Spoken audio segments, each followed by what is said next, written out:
আমরা আমাদের জীবন নিয়ে কতই না অভিযোগ করি, এটা পেলাম না সেটা পেলাম না, হয়তো এটা পেলে হয়তো আমাদের জীবনটা আরো একটু ভালো হতো। গুড মর্নিং সবাইকে, কেমন আছো তোমরা সবাই? আশা করছি সবাই ভালো আছো, আমিও অনেক অনেক ভালো। সকালবেলা ঘুম থেকে উঠে আগে ব্রাশটা করে নিচ্ছি, তারপরে ফ্রেশ হয়ে পাপানের সাথে ফুল গাছগুলো তো একটু জল দিলাম। আমরা আমাদের জীবন নিয়ে কতই না অভিযোগ করি, তাই না? আমরা আসলে আমাদের জীবনে যেটা আশা করি সেই জিনিসটা হয় না। জীবন নিয়ে কতই না অভিযোগ থাকে আমাদের, এটা হয় না ওটা হয় না, আমি যেটা চাই হয় না। মানুষের তো কত কিছুই হয়, আমারই হয় না। আসলে যেটা হয় মানিয়ে নিতে হবে, কি হবে এত অভিযোগ করে? আমি আর আমার জীবন নিয়ে কোনো অভিযোগই করি। আমি এখন ভাবি যা হচ্ছে হোক, এটাই তো আমাদের জীবন। আমি আমার জীবন নিয়ে ভালোও নই আবার খারাপও নই, শুধু এইভাবেই দিন চলে যাচ্ছে। এখন আর আমার জীবন নিয়ে আমি কোনো কিছু নিয়েই অভিযোগ করি না, খুব চুপ হয়ে গেছি।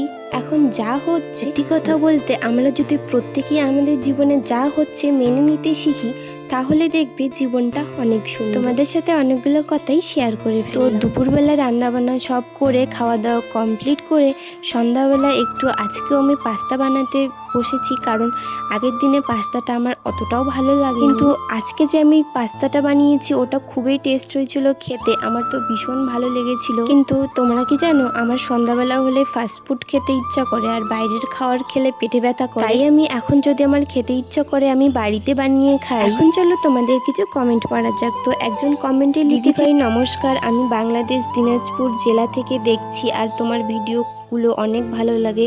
তো থ্যাংক ইউ সো মাচ এত সুন্দর একটা কমেন্ট করার জন্য। তো পাস্তা বানিয়ে খেলাম। তো আজকের ভিডিওটা এই পর্যন্ত রাখছি, কেমন লাগলো কমেন্টে জানিও। ততক্ষণের জন্য সবাই ভালো থেকো, সুস্থ থেকো, দেখা হচ্ছে অন্য কোনো একটা ভিডিওতে। ততক্ষণের জন্য সবাইকে টাটা।